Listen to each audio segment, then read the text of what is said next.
The first reading from the book of Samuel may be connected to the gospel reading for today if I quote a certain portion from the first reading. It quotes, "Not as man sees does God see, because he sees the appearance, but the Lord looks into the heart." The Lord looks into the heart. The Lord is not after our appearance. My dear brothers and sisters, the Pharisees have mastered the art of fault finding. I'm sure many of us, if not all, we have met some people who are fault finders. And probably once in a while, we are also fault finders. A child, for example, can find fault on his parents. A student finds fault in his teachers. A worker finds fault in his manager. And people in their government, parishioners can find fault in their parish priest, or a teacher in his fellow teachers. We are all inclined to engage in fault finding. The difficulty lies in finding fault in one another all the time. Of course, nobody is perfect. No one is beyond reproach. God alone is faultless. God alone is flawless. Unfortunately, there are people who behave as if they are perfect and as if they are sinless. And sadly, there are people who always find fault in other people. There are people who seem to enjoy pointing an accusing finger without realizing perhaps that they too are weak, that they too are fragile, that they too are sinners. My dear friends, we like to talk about the faults and the mistake of others, but we never get attracted to another person who finds faults. It is the last refuge of our good humor that we like to have a monopoly of censure. The business of finding fault is easy, but that of doing better is difficult.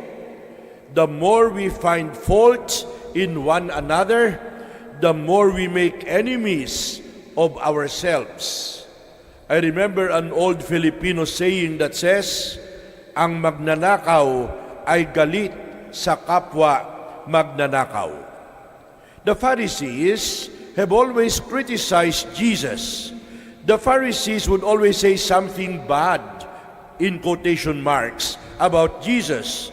And they said in the gospel today, "Look, why is that man doing what is not allowed on the Sabbath?" Of course, many things during the time of Jesus were not allowed to be done on a Sabbath. There were thousands of petty rules and regulations for a faithful Jew to follow regarding the Sabbath observance. Thousands of rules and regulations were enacted to regulate the daily life of a Jew, and any type of work or activity is forbidden on a Sabbath. And to the Jewish rabbis, it was a matter of deadly sin and of life and death if one would work on a Sabbath. That is why the Pharisees immediately launched an accusation by pointing out that the disciples of the Lord were breaking the law about the Sabbath. And the Lord defended the disciples and said, "But the Sabbath was made for the sake of man and not vice versa. It was self-evident. Man was created even before the elaborate Sabbath law came into existence. Man was not created to be the victim and to be the slave of Sabbath rules and regulations, which were in the beginning, created to make life fuller and better for man. And man is not to be enslaved by the Sabbath, because the Sabbath exists to make human life better. Thus, the gospel reading for today, my dear brothers and sisters, teaches that Christianity does not only consist in following rules and regulations to the letter. That is not the whole of Christianity. Christianity consists in recognizing the fact that the Spirit is more important than the letter of the law. Strict legalism is not admirable.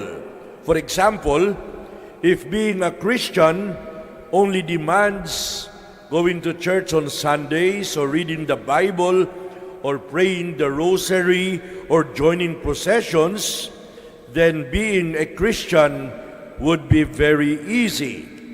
It will be a cinch.